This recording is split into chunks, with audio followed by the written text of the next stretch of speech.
नमस्कार दोस्तों, स्वागत है आपका स्टडी फॉर सिविल सर्विसेज में। वीडियो को पूरा देखिए। कोई भी आपका फीडबैक है, कोई सजेशन है, तुरंत वीडियो में कमेंट करके जरूर बताइए। अच्छा लगे तो वीडियो लाइक जरूर कर लीजिए और ऐसे वीडियो लगातार फ्री में पाने के लिए चैनल को तुरंत सब्सक्राइब कर लीजिए और बेल आइकन को जरूर टैप कर लीजिए ताकि आगे भी सारे वीडियो आपको मिलते रहे। यूट्यूब में फॉलो करते हैं तो प्लीज ये वाला फ्री टेलीग्राम चैनल जरूर ज्वाइन कर लीजिएगा। सारे नोटिफिकेशन, सारे अपडेट यहीं पे आते हैं, ध्यान रखिएगा। स्टडी फॉर सिविल सर्विसेज का कोई भी पेड ग्रुप अगर आपको ज्वाइन करना है तो सिर्फ 8564805309697523860455 यही नंबर है हमारे, सिर्फ जहां पे कॉल या व्हाट्सएप कर सकते हैं। इंस्टाग्राम पे हमारा पेज जरूर फॉलो कर लीजिएगा, study for civil dot services है। ट्विटर पे हमको जरूर फॉलो कर लीजिएगा, @स्टडी फॉर सिविल्स है। सारे क्वेश्चन अटेम्प्ट करिए और स्कोर अपना तुरंत कमेंट करके बताइए। Hello friends, welcome to study for civil services. दोस्तों, ये हमारा उत्तराखंड पीसीएस का सेक्शनल टेस्ट 5 है टेस्ट सीरीज का, जिसमें हम लोग इंडियन इकोनॉमी के कुछ इंपॉर्टेंट क्वेश्चंस को यहाँ पर डिस्कस करेंगे। टोटल नंबर ऑफ क्वेश्चंस यहाँ पर 50 हैं, जो कि हिंदी और इंग्लिश दोनों ही माध्यम में लिखे हुए हैं। Okay friends, so let's start. पहला क्वेश्चन है फ्रेंड्स यहाँ पर कि when was the international fund for agricultural development established, अंतर्राष्ट्रीय कृषि विकास कोष की स्थापना कब हुई थी? तो इसका आंसर होगा फ्रेंड्स 1977। डी ऑप्शन आप देख सकते हैं। और इसी में अगला क्वेश्चन का पार्ट है कि इसका मुख्यालय कहाँ पर है। तो आप लोग कमेंट सेक्शन में कमेंट भी करते जाइएगा, मैं इसीलिए आंसर आपको 1-2 सेकंड 3 सेकंड लेट बताऊंगा, ठीक है। तो कमेंट सेक्शन में आप सिमिल्टेनियसली इसे अटेम्प्ट करते रहना। तो अंतर्राष्ट्रीय कृषि विकास कोष की स्थापना हुई थी दिसंबर 1977 में, और इसका हेडक्वार्टर है रोम में। रोम कहाँ पर है? इटली में, ध्यान रखिएगा, ठीक है। तो इसका आंसर हो जाएगा डी। अगला क्वेश्चन है question number 2। Select the correct option among the following related to the upcoming meetings of G20 summit. G20 meetings जो होने वाली हैं उससे रिलेटेड यहाँ पर कुछ स्टेटमेंट लिखे हुए हैं। Brazil will host the summit इन 2021, जो कि गलत लिखा हुआ है। यहाँ पर सही ऑप्शन होगा C, India will host the summit in 2023। 2023 में G20 की जो मीटिंग होगी, ग्लोबल समिट, उसे इंडिया होस्ट करने वाला है। अब इसमें कुछ इंपॉर्टेंट बातें हैं, जैसे कि अगर हम बात करें 2021 में होस्ट के कौन करेगा, तो वो होगा इटली। 2021 में इटली ने होस्ट किया है। इंडोनेशिया की अगर हम बात करें तो इंडोनेशिया होस्ट करेगा 2024 में, ना होकर के 2022 में। इटली की अगर बात करें तो इटली 2021 मैंने बता दिया है, और 2024 में फिर कौन करेगा? 2024 में करेगा Brazil.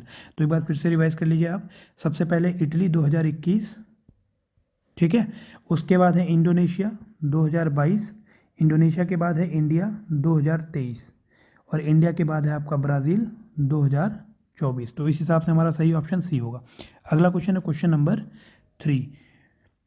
Which of the following country is not a member of the group G7। इनमें से कौन G7 ग्रुप का मेंबर नहीं है, और इस ग्रुप की स्थापना कब हुई थी? अगला पार्ट है क्वेश्चन का। तो जो G7 समूह है, इसकी स्थापना 1975 में की गई थी। 1975 दो ऑप्शन में दिख रहा है। और कौन इसका मेंबर नहीं है, ये आपसे पूछा जा रहा है, तो ध्यान रखिएगा। पहले तो इसके मेंबर्स आप देख लें कौन कौन होता है। एक है आपका यूनाइटेड स्टेट्स, उसके बाद है जर्मनी, जर्मनी के बाद है जापान, फिर आपका आता है यूनाइटेड किंगडम, कनाडा, इटली और फ्रांस। तो आप देखिए रशिया इस लिस्ट में नहीं है, इसलिए हमारा बी ऑप्शन करेक्ट हो जाएगा। आगे बढ़ते हैं फ्रेंड्स। अगला क्वेश्चन है question number 4। Where are the headquarters of World Economic Forum और International Civil Aviation Organization located. मतलब वित्त आर्थिक मंच और अंतर्राष्ट्रीय नागरिक उड्डयन संगठन का हेडक्वार्टर कहाँ पर है? तो ध्यान रखिएगा फ्रेंड्स, जो वर्ल्ड इकोनॉमिक फोरम है WEF, इसका हेडक्वार्टर है आपका स्विट्जरलैंड में, क्लोजनी में। तो क्लोजनी स्विट्जरलैंड दो जगह आपको दिख रहा है। अब अगला को इसी में ऑप्शन क्वेश्चन का पार्ट है कि इंटरनेशनल सिविल एविएशन ऑर्गेनाइजेशन, जो अंतर्राष्ट्रीय नागरिक उड्डयन संगठन है, उसका मुख्यालय कहाँ पर है? तो उसका मुख्यालय है कनाडा में, मतलब मॉन्ट्रियल, कनाडा। तो इसका सही ऑप्शन क्या हो जाएगा? चौथे का ए वाला, ठीक है। तो WEF वर्ल्ड इकोनॉमिक फोरम का हेडक्वार्टर है क्लोजनी, जो कि है स्विट्जरलैंड में, और इंटरनेशनल सिविल एविएशन ऑर्गेनाइजेशन का हेडक्वार्टर है मॉन्ट्रियल, जो कि है आपका कनाडा में। आगे बढ़ते हैं। अगला क्वेश्चन है क्वेश्चन नंबर 5।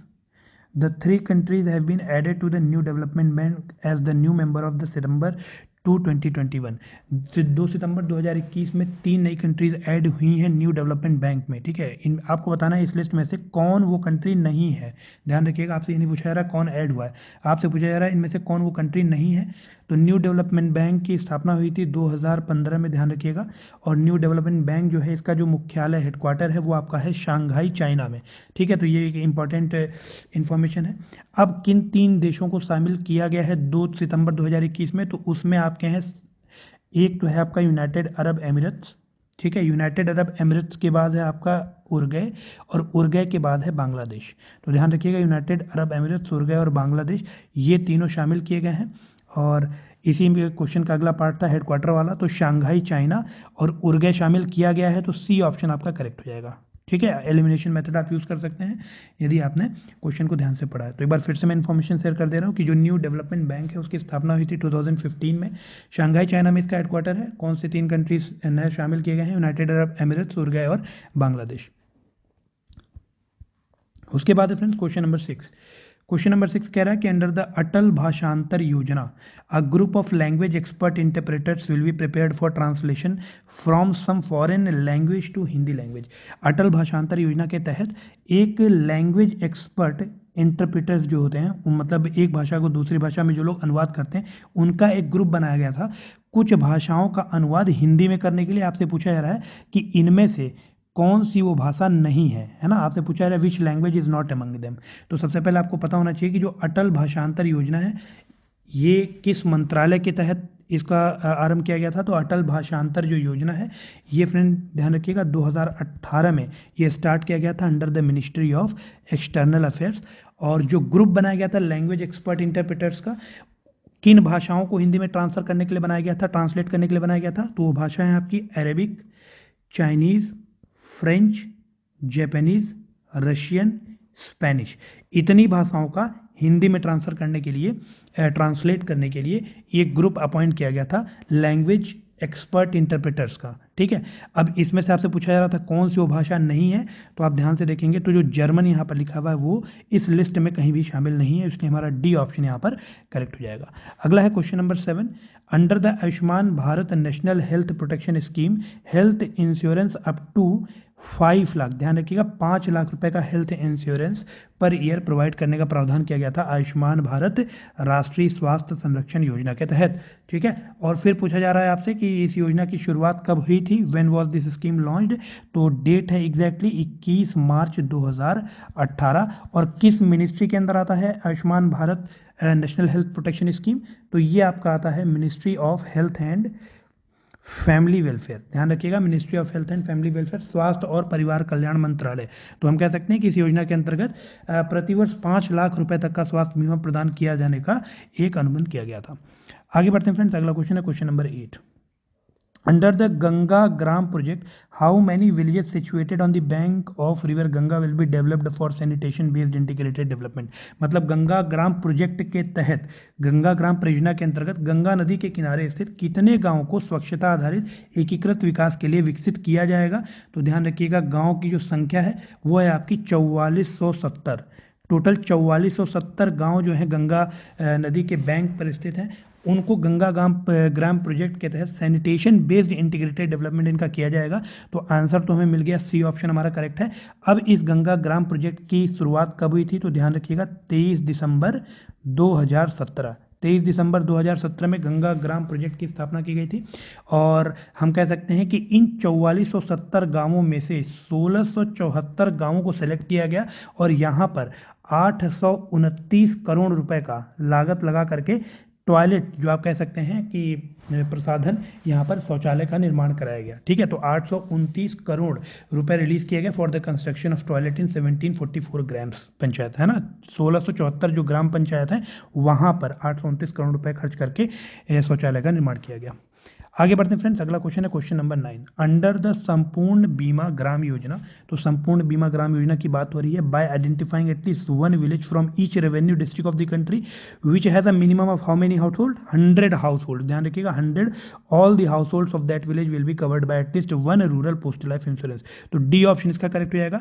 क्वेश्चन है आपका कि संपूर्ण बीमा ग्राम योजना के अंतर्गत देश के प्रत्येक राजस्व जिले से कम एक गांव सेलेक्ट किया जाएगा जिसमें न्यूनतम कितने हाउस होल्ड हो? ध्यान रखिएगा 100 हाउस होल्ड्स हों और उनको चिन्हित कर उस गांव के सभी परिवार को कम से कम एक ग्रामीण डाक जीवन बीमा पॉलिसी के अंतर्गत कवर किया जाएगा। तो आंसर क्या हो जाएगा? डी ऑप्शन करेक्ट होगा आपका। अगला क्वेश्चन है question number 10। Which of the following type of crop has not been identified under the प्रधानमंत्री फसल बीमा योजना?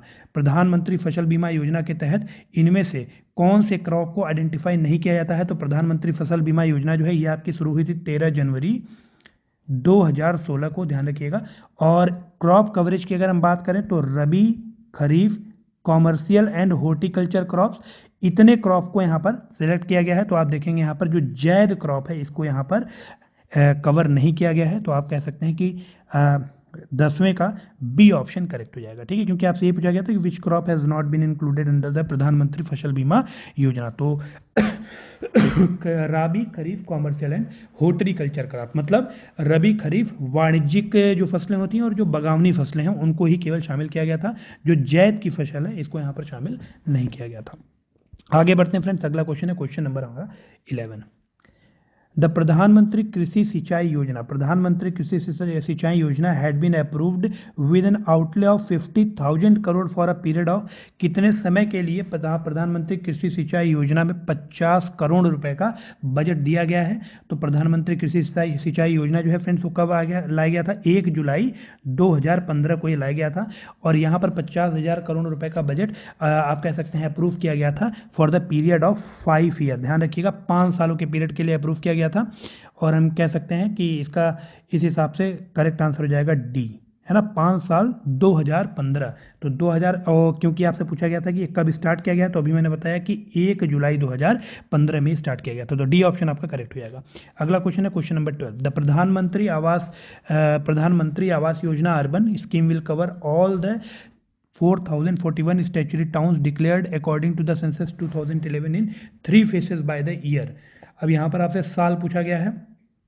ये जो प्रधानमंत्री आवास योजना है, इस योजना को किस वर्ष में 3 चरणों में 2011 की जनगणना के अनुसार घोषित सभी 4041 वैधानिक नगरों को कवर करेगा ये। तो ध्यान रखिएगा फ्रेंड्स, इसका आंसर हो जाएगा 2022। जो प्रधानमंत्री आवास योजना अर्बन है ये आपकी लॉन्च की गई थी 25 जून 2015 को। और हम कह सकते हैं कि यह योजना वर्ष 2022 तक 3 चरणों में 2011 की जनगणना के अनुसार घोषित सभी 4041 वैधानिक नगरों को कवर कर लेगी, ठीक है। तो इसका आंसर क्या हो जाएगा? सी ऑप्शन करेक्ट होगा 2022। अगला क्वेश्चन है question number 13। Select the correct option. पहले तो करेक्ट पे और इनकरेक्ट पे आप अंडरलाइन कर लिया करें कि आपसे पूछा क्या गया है, ठीक है, क्योंकि कई बार गलती यहीं पर हो जाती है। तो क्वेश्चन आपसे पूछा जा रहा है कि select the correct option related to the sentence given below to review the extent licensing guidelines and regulation relating to ownership and control in Indian private sector banks and suggest appropriate norm। तो ये जो recommendation है ना, ये statement किस committee के द्वारा दी गई है कि भारतीय निजी क्षेत्र में बैंकों में स्वामित्व और नियंत्रण से संबंधित मौजूदा लाइसेंसिंग दिशा निर्देश और विनियमों की समीक्षा करना और उपयुक्त मानदंडों का सुझाव देना, है ना। तो ये रिकमेंडेशन दिए गए हैं आपके पीके मोहंती समिति के द्वारा, ध्यान रखिएगा पीके मोहंती समिति। सी ऑप्शन आपका करेक्ट हो जाएगा। अगला है question number 14। Select the correct option. यहाँ पर भी आपको करेक्ट ऑप्शन चूज करना है। To decide the ceiling rate under the duty reimbursement scheme for the exporters. निर्यातकों के लिए शुल्क प्रतिपूर्ति योजना के अंतर्गत अधिकतम दरें तय करना, ये किस समिति के रिकमेंडेशन है? तो इसका आंसर हो जाएगा जीके पिल्लई कमेटी, है ना। निर्यातकों या हम कह सकते हैं एक्सपोर्टर्स के लिए जो शुल्क प्रतिपूर्ति योजना होती है, ड्यूटी रिइंबर्समेंट स्कीम, उसके अंतर्गत अधिक दरें तय करना, ये रिकमेंडेशन दिया गया था जीके पिल्लई कमेटी के द्वारा। ए ऑप्शन इसका करेक्ट हो जाएगा। ये आप कह सकते हैं जीके पिल्लई जो कमेटी थी, इसका गठन हुआ था जुलाई 2020 में, है ना। And it is organised to decide the ceiling rate under the duty reimbursement scheme for the exporters, right. आगे बढ़ते हैं। अगला क्वेश्चन है question number 15। Select the correct option among the following. 4 option यहाँ पर आपको दिए गए थे। एक तरफ आपको कुछ कमिटीज़ लिखी गई हैं, दूसरी तरफ लिखा गया है कि उन कमिटीज़ को किस लिए बनाया गया था। तो देख लेते हैं। पहला लिखा हुआ है मालेगाम कमेटी डिस इन्वेस्टमेंट के लिए, जो कि गलत है। मालेगाम कमेटी का फॉर्मेशन हुआ था फ्रेंड्स माइक्रो फाइनेंस के लिए, ध्यान रखिएगा यहाँ पर जो माइक्रो फाइनेंस वाला दिया गया। उसके बाद यहाँ पर लिखा है खुसरो कमेटी, जो कि बनाई गई थी एग्रीकल्चरल क्रेडिट सिस्टम के लिए। बी ऑप्शन यहाँ पर आपका सही है, करेक्ट का ही आपको चयन करना था। फिलहाल जो गलत है उसको भी देख लेते हैं। नरसिम्हन कमेटी जो है आप सभी को पता होगा बैंकिंग रिफॉर्म्स के लिए बनाई गई थी। और जीके रामकृष्णा कमेटी जो है ये आपकी बनाई गई थी डिस इन्वेस्टमेंट के लिए, बहुत इंपॉर्टेंट है। तो बी ऑप्शन इसका करेक्ट होगा। बाकी सही वाले मैंने आपको सारे बता दिए हैं। मालेगाम कमेटी जो है ये आपकी बनाई गई थी माइक्रो फाइनेंस के लिए। खुसरो कमेटी थी आपकी एग्रीकल्चरल क्रेडिट सिस्टम के लिए, कृषि ऋण प्रणाली के लिए। नरसिम्हन कमेटी जो थी आपकी बैंकिंग सुधार या बैंकिंग रिफॉर्म्स के लिए बनाई गई थी। और जीवी रामकृष्णा कमेटी जो थी ये आपकी बनाई गई थी डिस इन्वेस्टमेंट के लिए, ध्यान रखिएगा, या विनिवेश के लिए। अगला क्वेश्चन है question number 16। Select the correct option among the following. यहाँ पर फिर से आपको कुछ कमिटीज दी गई हैं और दूसरी तरफ दिया गया है कि उनके द्वारा क्या क्या क्या काम किया गया था। तो 16 क्वेश्चन देख लेते हैं। तारापुर कमेटी लिखा हुआ है नॉन बैंकिंग फाइनेंशियल कंपनी, जो कि गलत है। तारापुर कमेटी बनाई गई थी फ्रेंड्स कैपिटल अकाउंट के लिए, ध्यान रखिएगा, कैपिटल अकाउंट कन्वर्टिबिलिटी, है ना। तारापुर कमेटी का फॉर्मेशन इसलिए हुआ था। भगवती कमेटी जो थी ये बनाई गई थी अनएम्प्लॉयमेंट एंड पब्लिक वेलफेयर के लिए, तो यहाँ पर आप देख सकते हैं ये लास्ट वाला ऑप्शन जो है। उसके बाद जो धारिया कमेटी है फ्रेंड, धारिया कमेटी बनाई गई थी पब्लिक डिस्ट्रीब्यूशन सिस्टम के लिए, जो कि बिल्कुल करेक्ट और यहाँ पर करेक्टली मैच्ड है। और जो लास्ट ऑप्शन है आपका AC Shah committee, AC Shah committee बनाई गई थी, हम कह सकते हैं नॉन बैंकिंग फाइनेंशियल कंपनीज के लिए, है ना। एनबीएफसीज के लिए एसी शाह कमेटी का फॉर्मेशन हुआ था। तो इस हिसाब से जो सही आंसर हमारा वो क्या हो जाएगा, सी ऑप्शन हमारा करेक्ट होगा। आगे बढ़ते हैं फ्रेंड्स, अगला क्वेश्चन है question number 17। Select the incorrect option, है ना। आप अब आपको देखिए इनकरेक्ट का यहाँ पर चयन करना है। तो नीचे कुछ प्लान्स लिखे हुए हैं और फिर बगल में लिखा हुआ है कि किसके द्वारा उनका प्रतिपादन किया गया था। तो देख लेते हैं। गांधीयन प्लान जो था फ्रेंड्स, ये आपका श्रीमन नारायण अग्रवाल का था। तो आपको इनकरेक्ट का चयन करना है, तो पहला तो हमारा करेक्ट है। उसके बाद पीपल्स प्लान जो है, पीपल्स प्लान मानवेंद्र नाथ रॉय जी का था, तो ये भी बिल्कुल सही है। और सर्वोदय प्लान जयप्रकाश नारायण जी का था, ठीक है। तो इस हिसाब से आप देखिए सारे ही ऑप्शन यहाँ पर करेक्टली मैच्ड हैं, तो नन ऑफ द अबव इसका राइट आंसर हो जाएगा। आगे बढ़ते हैं, अगला क्वेश्चन है question number 18। In which of the following 5 year plan the slogan गरीबी हटाओ हैड बीन गिवन। किन पंचवर्षीय योजना में गरीबी हटाओ का नारा दिया गया था। तो आप सभी को पता होगा जो 5वीं पंचवर्षीय योजना थी, है ना, उसमें गरीबी हटाओ का नारा दिया गया था। और अगला पार्ट है क्वेश्चन का कि when was the 20 point programme launched. 20 point programme launch किया गया था, जो 20 सूत्री कार्यक्रम था, ध्यान रखिएगा, 1975 में। तो 5th 5 year plan in 1975, A option इसका बिल्कुल करेक्ट लिखा हुआ है। आगे बढ़ते हैं फ्रेंड्स, अगला क्वेश्चन है question number 19। Which of the following 5 year plan had been described as Hindu rate of growth. किस 5 वर्षीय योजना को हिंदू रेट ग्रोथ या फिर आप कह सकते हैं हिंदू वृद्धि दर के रूप में वर्णित किया गया था। तो सबसे पहले आप ध्यान रखिएगा कि ये हिंदू वृद्धि दर जो है, इस शब्द का प्रयोग सबसे पहले किया था प्रोफेसर राज कृष्णा ने 1978 में। प्रोफेसर राज कृष्णा ने 1978 में इस शब्द का प्रयोग किया था। और ये हम कह सकते हैं किस पंचवर्षीय योजना से एसोसिएटेड है, तो जो 7th 5 ईयर प्लान था आपका, 7वीं पंचवर्षीय योजना, उसमें प्रोफेसर राज कृष्णा ने हिंदू वृद्धि दर के रूप में उसे 7वीं पंचवर्षीय योजना को वर्णित किया था। तो यहाँ पर आप देख सकते हैं 1978 और यहाँ पर 7th, बी ऑप्शन आपका बिल्कुल यहाँ पर करेक्ट लिखा हुआ है, ठीक है। आगे बढ़ते हैं, अगला क्वेश्चन है question number 20। The main goal of which of the following 5 year plan was growth with equality and distributive justice। न्यायपूर्ण वितरण एवं समानता के साथ विकास, ये किस पंचवर्षीय योजना का लक्ष्य रहा है। तो आप कह सकते हैं 9th 5 ईयर प्लान जो था हमारा, है ना, उसमें जो मेन गोल था इस प्लान का वो ये था growth with equality and distributive justice, न्यायपूर्ण वितरण एवं समानता के साथ विकास। तो ये आपका एसोसिएटेड है 9th 5 ईयर प्लान या 9वीं पंचवर्षीय योजना से, सी ऑप्शन इसका बिल्कुल करेक्ट हो जाएगा। अगला क्वेश्चन है question number 21। During which of the following 5 year plan the SEBI was establish. तो सेबी की स्थापना कब हुई थी। सेबी की स्थापना हुई थी 7th 5 ईयर प्लान के टाइम पे, ध्यान रखिएगा। और उसके बाद आपके इसी में अगला पार्ट है क्वेश्चन का कि during which of the following 5 year plan the operation black board was launched. तो सेबी की स्थापना हुई थी 7th 5 ईयर प्लान के टाइम पे, और ऑपरेशन ब्लैक बोर्ड जो है ये आपका 8th 5 ईयर प्लान के टाइम पे लॉन्च किया गया था। तो हम कह सकते हैं ए ऑप्शन इसका बिल्कुल करेक्ट हो जाएगा। आगे बढ़ते हैं फ्रेंड्स, अगला क्वेश्चन हमारा क्वेश्चन नंबर 22। करेक्ट ऑप्शन आपको यहाँ पर चूज करना है। और यहाँ पर एक तरफ 5 ईयर प्लान दिए गए हैं और दूसरी तरफ दिया गया है कि इस प्लान को पॉपुलरली क्या कहा जाता था, या फिर ये जो पर्टिकुलर पंचवर्षीय योजना थी ये किस मॉडल पे आधारित थी, ठीक है। तो देख लेते हैं, आपको यहाँ पर करेक्ट का चयन करना है।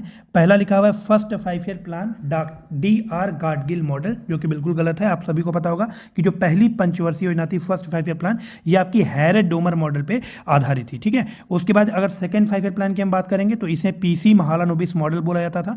4th 5 ईयर प्लान जो है फ्रेंड्स, ये आपकी DR गाडगिल, आप कह सकते हैं DR गाडगिल, पहला ऑप्शन यहाँ पर दिया गया था। तो इस तरह से आप देखिए जो 5th 5 ईयर प्लान है हमारा, उसको DP धर मॉडल पे वो आधारित है। जो 5वीं पंचवर्षीय योजना थी ये आपकी DP धर मॉडल पे आधारित थी। तो इस तरह से हम कह सकते हैं डी ऑप्शन हमारा बिल्कुल करेक्ट है। करेक्ट का ही आपको चयन करना था। आगे बढ़ते हैं, अगला क्वेश्चन है क्वेश्चन नंबर 23। क्वेश्चन नंबर 23 देख लेते हैं। Which of the following had not been started during the 11th 5 year plan. जो 11वीं पंचवर्षीय योजना थी उसके दौरान इनमें से कौन सी चीज़ या कौन सा मिशन स्टार्ट नहीं किया गया था? तो पहला लिखा हुआ है कि नेशनल मिनिमम नीड्स प्रोग्राम, जो कि बिल्कुल सही है, नेशनल मिनिमम नीड्स प्रोग्राम है। ये आपकी 11वीं पंचवर्षीय योजना के टाइम पे नहीं शुरू किया गया था, बल्कि ये 5वीं पंचवर्षीय योजना से रिलेटेड, ठीक है, जो 5th 5 प्लान था उससे रिलेटेड है आपका नेशनल मिनिमम नीड प्रोग्राम, और यही आपका क्वेश्चन था। तो ए ऑप्शन हमारा करेक्ट हो जाएगा। तो अब आपको ध्यान क्या रखना है कि जो 11th 5 प्लान था, 11वां पंचवर्षीय योजना जो थी, उसमें आपका national food security mission start किया गया था, नेशनल हॉर्टिकल्चर मिशन स्टार्ट किया गया था, और नेशनल एग्रीकल्चरल इंश्योरेंस स्कीम को स्टार्ट किया गया था। मतलब राष्ट्रीय खाद्य सुरक्षा मिशन, राष्ट्रीय बागवानी मिशन और राष्ट्रीय कृषि बीमा योजना, ये तीनों स्टार्ट किए गए थे 11th 5 प्लान के टाइम पे। जबकि जो नेशनल मिनिमम नीड प्रोग्राम है, राष्ट्रीय न्यूनतम आवश्यक कार्यक्रम, ये आपका 5वीं पंचवर्षीय योजना के टाइम पे स्टार्ट किया गया था। अगला क्वेश्चन है question number 24। When was the Asian clearing union established? Asian clearing union या फिर एशियाई समाशोधन संघ की स्थापना कब हुई थी? 9 दिसंबर 1974। ध्यान रखिएगा, 9 दिसंबर 1974 में एशियन क्लियरिंग यूनियन की स्थापना की गई थी। और इसका हेडक्वार्टर कहाँ पे लोकेटेड है? तो इसका हेडक्वार्टर लोकेटेड है ईरान में, है ना। ईरान में भी कहाँ पर? तो तेहरान में। ईरान में, तेहरान में आप कैसे, या तेहरान ईरान में 9 दिसंबर 1974 को एशियाई समाशोधन संघ की स्थापना की गई थी। अगला क्वेश्चन हमारे पास क्वेश्चन नंबर 25। यहां पर आपको करेक्ट ऑप्शन का चयन करना है। पहला लिखा हुआ है कि world bank global nutrition report.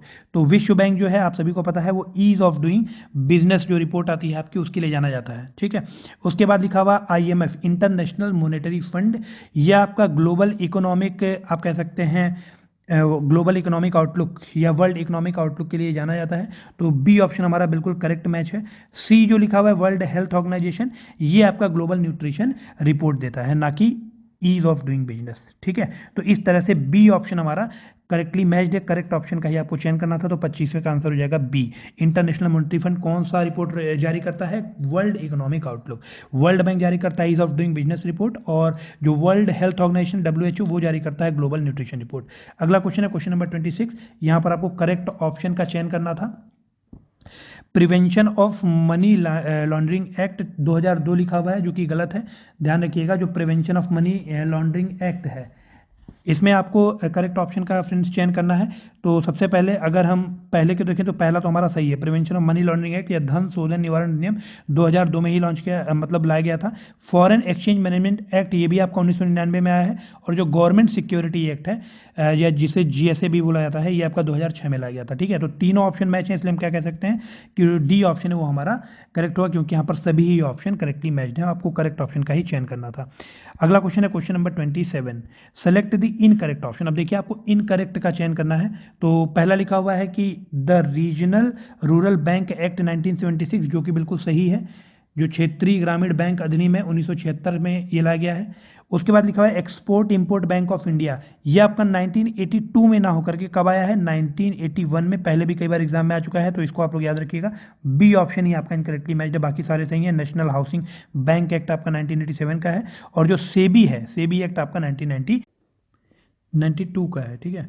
अगला क्वेश्चन है फ्रेंड्स क्वेश्चन नंबर 28।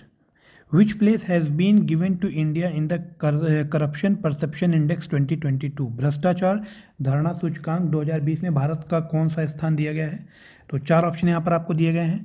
तो इंडिया का जो प्लेस था फ्रेंड वो था 86। ध्यान रखिएगा, भारत का 86वां स्थान था किसमें? करप्शन परसेप्शन इंडेक्स 2022 में। आगे बढ़ते हैं, अगला क्वेश्चन है question number 29। Select the incorrect option among the following related to world competitiveness index 2021, प्रतिस्पर्धा सूचकांक 2021 में के संबंध में यहाँ पर कुछ स्टेटमेंट लिखे हैं। आपको इनकरेक्ट का चयन करना है। ध्यान रखिएगा, जो गलत लिखा हुआ है उसका आपको चयन करना है।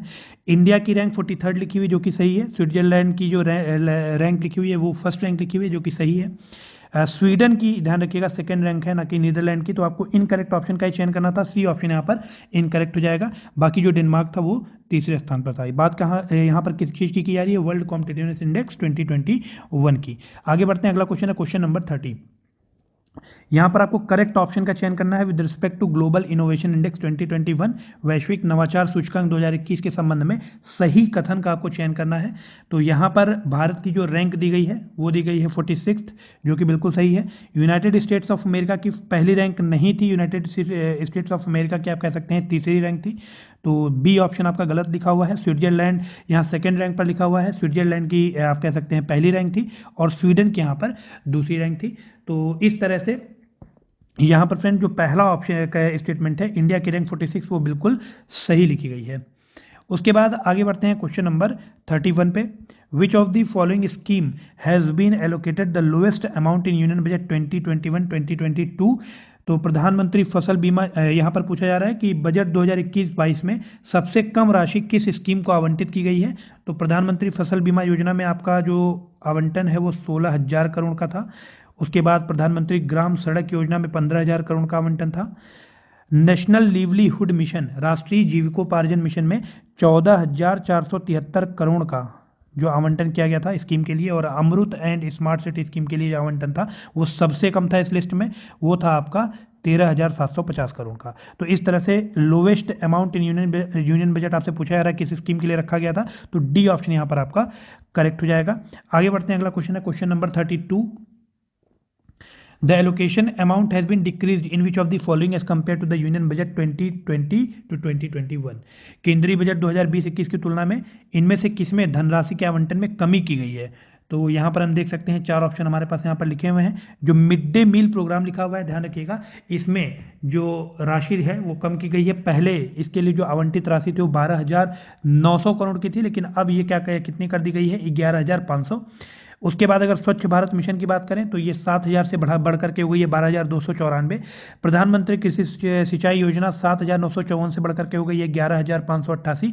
और नेशनल हेल्थ मिशन जो है ये आपका 35,554 से बढ़कर के हो गया 37,130। तो आप देख सकते हैं केवल और केवल मिड डे मील प्रोग्राम में कमी की गई है 12,900 से 11,500। तो सी ऑप्शन आपका करेक्ट हो जाएगा। अगला है question number 33। Which of the following ministry has been allocated the highest amount in union budget 2021-2022। किस मिनिस्ट्री को सबसे ज्यादा अमाउंट पे एलोकेट किया गया है।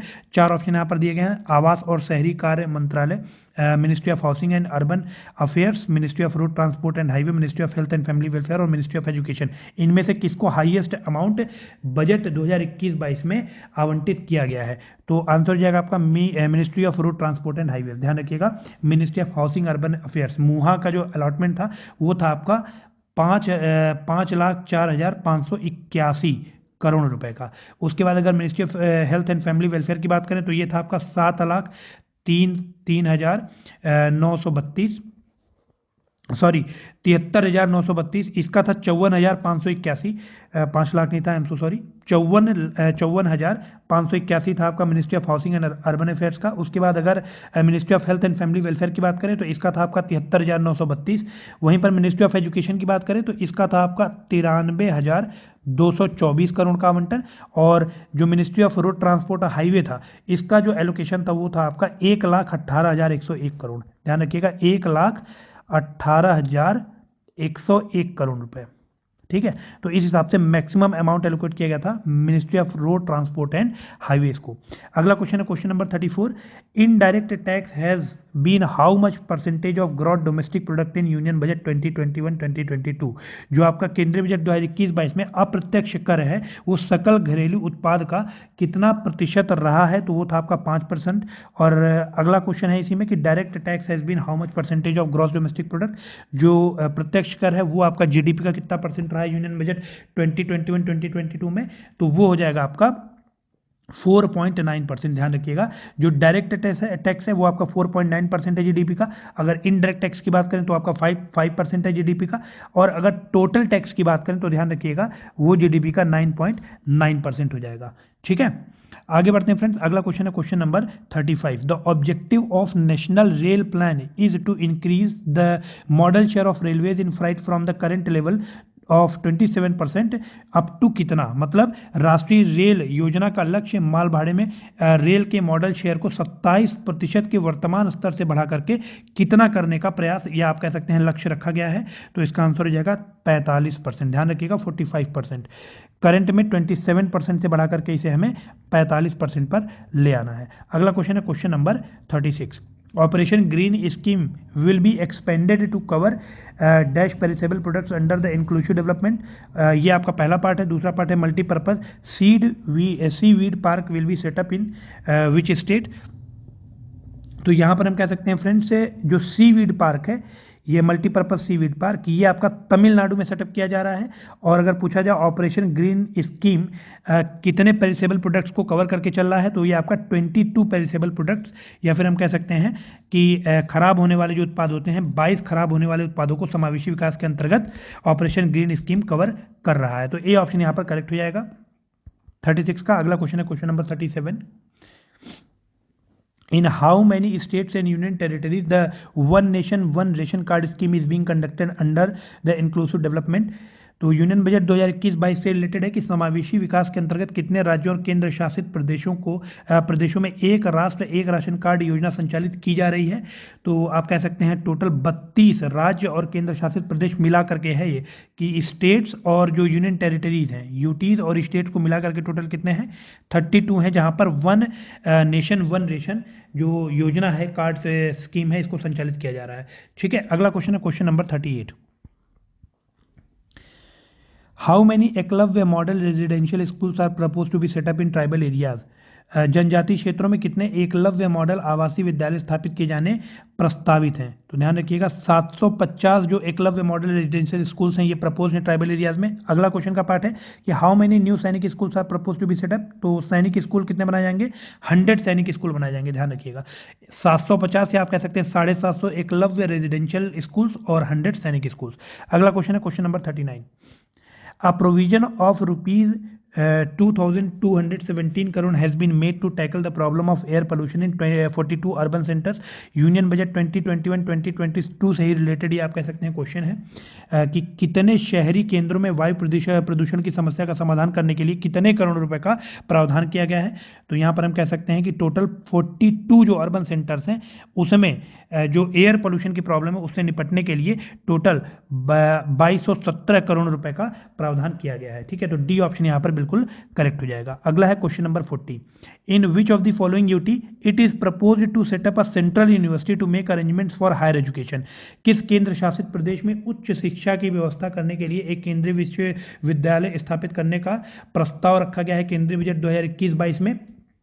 तो हम कह सकते हैं इसका आंसर हो जाएगा लद्दाख। लद्दाख में जो आपका उच्च शिक्षा होता है, हायर एजुकेशन, उसको फैसिलिटेट करने के लिए एक सेंट्रल यूनिवर्सिटी स्टैब्लिश करने के लिए प्रपोज्ड है यूनियन बजट 2021-2022 में। कहाँ पर? लद्दाख में। अगला क्वेश्चन है question number 41। It is proposed to increase the contingency fund of India from 500 crore to कितने, मतलब जो कॉन्टीजेंसी फंड ऑफ इंडिया है, भारत का जो आकस्मिक निधि है, उसको 500 करोड़ रुपए से बढ़ा करके कितना करने का प्रस्ताव यूनियन बजट 2021-2022 में रखा गया है? तो आंसर है आपका 30,000 करोड़। जो करंट में आपका कॉन्टीजेंसी फंड है इंडिया का 500 करोड़ रुपए का, उसको 30,000 करोड़ रुपए तक बढ़ाने का प्रस्ताव रखा गया है यूनियन बजट में। ठीक है, अगला क्वेश्चन है क्वेश्चन नंबर 42। करेक्ट ऑप्शन आपको यहां पर चूज करना है। तो पहला लिखा हुआ है प्रिंसिपल ऑफ इकोनॉमिक्स, ये किसने दिया था? अल्फ्रेड मार्शल ने दिया था। बिल्कुल सही है, तो ए ऑप्शन आपका करेक्ट हो जाएगा। तो बाकी ऑप्शंस में गलत क्या लिखा हुआ है देख लेते हैं। जो nature and significance of economic sciences है ये आपका रॉबिन्स के द्वारा दिया गया है, जो कि यहाँ पर लिखा गया है। Theory of economic employment and interest जो दिया गया है ये आपका दिया गया है जेएम काइनीज के द्वारा। ध्यान रखिएगा जेएम काइनीज। ठीक है, nature and significance of economic sciences ये आपका रॉबिन्स का है, और theory of income employment and interest ये आपका है जेएम काइनीज का। उसके बाद प्रिंसिपल ऑफ इकोनॉमिक्स ये बिल्कुल सही मिलान है, यहाँ पर अल्फ्रेड मार्शल के द्वारा ये दिया गया था। आपको यहाँ पर दोबारा से करेक्ट ऑप्शन का चयन करना है। क्वेश्चन नंबर 43 में 4 ऑप्शन यहाँ पर लिखे गए हैं। मुद्रास्फीति के 4 प्रकार एक्चुअली में लिखे हुए हैं और आपको बताना है कौन सा सही है। करेक्ट ऑप्शन का ही आपको चयन करना था। तो यहाँ पर देखिए जो ऑन गोइंग इन्फ्लेशन लिखा हुआ है, ऑन गोइंग इन्फ्लेशन होता है जब rate of inflation is in between 3 to 10%, है ना। जो चलती हुई मुद्रास्फीति होती है वो कब होती है? जब मुद्रास्फीति की दर 3 से 10% के बीच में हो। बाकी सारे ऑप्शन यहाँ पर गलत लिखे हुए हैं, तो एक बार ध्यान से सारे ऑप्शन देख लीजिए आप। क्रीपिंग इन्फ्लेशन, जो क्रीपिंग इन्फ्लेशन है, रेंगती हुई मुद्रास्फीति, ये होती है जब इन्फ्लेशन की दर 3% या उससे भी कम हो। ध्यान रखिएगा 3% या उससे भी कम की अगर दर है तो उसे क्रीपिंग इन्फ्लेशन या रेंगती हुई मुद्रास्फीति बोलते हैं। अगर 3 से 10% के बीच में दर हो जाती है तो उसे बोला जाता है वॉकिंग इन्फ्लेशन। ठीक है, वॉकिंग इन्फ्लेशन या ऑनगोइंग इन्फ्लेशन। उसके बाद अगर 10 से 20% के बीच में मुद्रास्फीति का दर हो जाए, इन्फ्लेशन रेट आपका 10 से 20% के बीच में हो जाए तो उसे रनिंग इन्फ्लेशन का नाम दिया जाता है। ध्यान रखिएगा, ठीक है। उसके बाद अगर 20% से ज़्यादा इन्फ्लेशन या मुद्रास्फीति इंक्रीज कर जाए तो उसे गैलोपिंग इन्फ्लेशन या कूदती हुई मुद्रास्फीति बोला जाता है। ठीक है, तो अब आप यहाँ पर सारे मिलान देख लीजिएगा। फिलहाल यहाँ पर अगर पूछा जाए कि कौन सा ऑप्शन करेक्ट है तो बी ऑप्शन यहाँ पर ऑन गोइंग इन्फ्लेशन का ऑप्शन बिल्कुल करेक्ट लिखा हुआ है। आगे बढ़ते हैं, अगला क्वेश्चन है क्वेश्चन नंबर 44। इनकरेक्ट ऑप्शन का आपको चयन करना था, effect of inflation on different classes. ठीक है, मतलब कि ये एक तरफ आपको विभिन्न तरह के क्लास लिखे हुए हैं और आपको बताना है कि जो मुद्रास्फीति है उसका इस पर इफेक्ट कैसे पड़ेगा। आपको इनकरेक्ट ऑप्शन का चयन करना है, ध्यान रखिएगा। ठीक है, तो यहाँ पर लिखा हुआ है जो फॉरेन एक्सचेंज रेट है इसको इंक्रीज लिखा हुआ है, पहला ये ऑप्शन यहाँ पर गलत लिखा हुआ है। अगर मुद्रास्फीति है, अगर इन्फ्लेशन है ना, तो उससे जो फॉरेन एक्सचेंज रेट है वो आपका डिक्रीज करता है, ना कि इंक्रीज करेगा। ध्यान रखिएगा, तो पहला ऑप्शन यहाँ पर गलत हो गया। बाकी अगर इन्फ्लेशन ज़्यादा है तो फॉरेन डायरेक्ट इन्वेस्टमेंट जो FDI है वो डिक्रीज करेगा, बिल्कुल सही है। जो पब्लिक एक्सपेंडिचर है वो इंक्रीज करेगा और जो फिस्कल डेफिसिट है वो इंक्रीज करेगा। तो इस हिसाब से यहाँ पर केवल पहला ऑप्शन गलत लिखा हुआ है, फॉरेन एक्सचेंज रेट आपका डिक्रीज करेगा ना कि इंक्रीज करेगा ड्यूरिंग इन्फ्लेशन, है ना। मुद्रास्फीति के टाइम पे जो विदेश विनिमय दर है ये घटता है, ना कि ये बढ़ेगा। तो ए ऑप्शन यहाँ पर इनकरेक्ट लिखा हुआ है, तो ये हमारा करेक्ट ऑप्शन हो जाएगा, करेक्ट आंसर हो जाएगा। अगला है क्वेश्चन नंबर 45। करेक्ट ऑप्शन का ही आपको चयन करना था, the demand for the currency in the world market is less then it's supply, है ना। तो आपको यहाँ पर बताना है कि ये किस करेंसी के बारे में ये आप कह सकते हैं वचन लिखे हुए हैं। तो जो सॉफ्ट करेंसी होती है, ध्यान रखिएगा फ्रेंड्स, उसके लिए ये सेंटेंस बिल्कुल सही है। विश्व बाजार में जिस मुद्रा की आपूर्ति की अपेक्षा उसकी मांग कम होती है, मतलब जो supply it is greater than demand. ध्यान रखिएगा, when supply is greater than demand और demand is less than supply, तो ऐसी जो करेंसी होती है वो सॉफ्ट करेंसी होती है इन द वर्ल्ड मार्केट। अगला है क्वेश्चन नंबर 46। आपको यहां पर इनकरेक्ट ऑप्शन का चयन करना था। Export import bank of India, इसका हेडक्वार्टर आपका मुंबई में है, बिल्कुल सही है। Indian industrial development bank of India, जिसको IDBI के नाम से भी जाना जाता है, इसका भी हेडक्वार्टर मुंबई में है। Small industries development bank of India, मतलब सिडबी का जो हेडक्वार्टर है ये आपका लिखा हुआ है मुंबई। तो small industry development bank of India जो सिडबी का हेडक्वार्टर, ध्यान रखिएगा, मुंबई में नहीं है, जबकि कहाँ पर है, आपके उत्तर प्रदेश के राजधानी लखनऊ में है। ठीक है, तो सी ऑप्शन यहाँ पर इनकरेक्ट है, इसलिए यही यहाँ पर हमारा सही आंसर हो जाएगा। बाकी नाबार्ड का जो हेडक्वार्टर है वो आपका मुंबई में ही है। नाबार्ड का फुल फॉर्म क्या है, national bank for agriculture and rural development. अगला क्वेश्चन है question number 47। Which of the following country has not been among the top 3 trading partners of India as per the data of economic survey 2020-2021। 2020-21 का जो economic survey का data था उसके हिसाब से जो टॉप 3 ट्रेडिंग पार्टनर हैं इंडिया के, इनमें से कौन सा नहीं है, आपको बताना है टॉप 3 ट्रेडिंग पार्टनर में इनमें से कौन सा नहीं है। ठीक है, तो जो United states of America, China और UAE, ये तीनों ही टॉप ट्रेडिंग पार्टनर थे। ध्यान रखिएगा, जो आपका सऊदी अरेबिया है वो टॉप 3 में शामिल नहीं है। अब इन तीनों में सबसे ज्यादा या सबसे बड़ा ट्रेडिंग पार्टनर इंडिया का कौन सा है, तो नंबर 1 पे है आपका चाइना।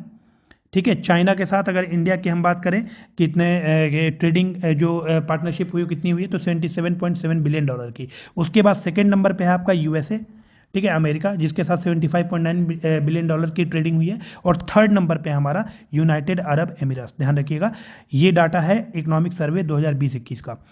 तो यहाँ पर ऑप्शन क्या, सही आंसर क्या हो जाएगा, सऊदी अरब। अगला है question number 48। Which of the following state union territory does not come under the top 3 state UT in terms of highest poverty rate. Highest poverty rate के हिसाब से टॉप 3 में कौन सा शामिल नहीं है, डज नॉट कम अंडर, आपसे पूछा जा रहा है। ये आपका डाटा किस डाटा के हिसाब से पूछा जा रहा है, इकोनॉमिक सर्वे 2020 और 21 की डाटा के हिसाब से। तो ध्यान रखिएगा, सबसे ज़्यादा हाईएस्ट पावर्टी है आपकी छत्तीसगढ़ में, उसके बाद है आपका दादरा नगर हवेली और उसके बाद है आपका झारखंड।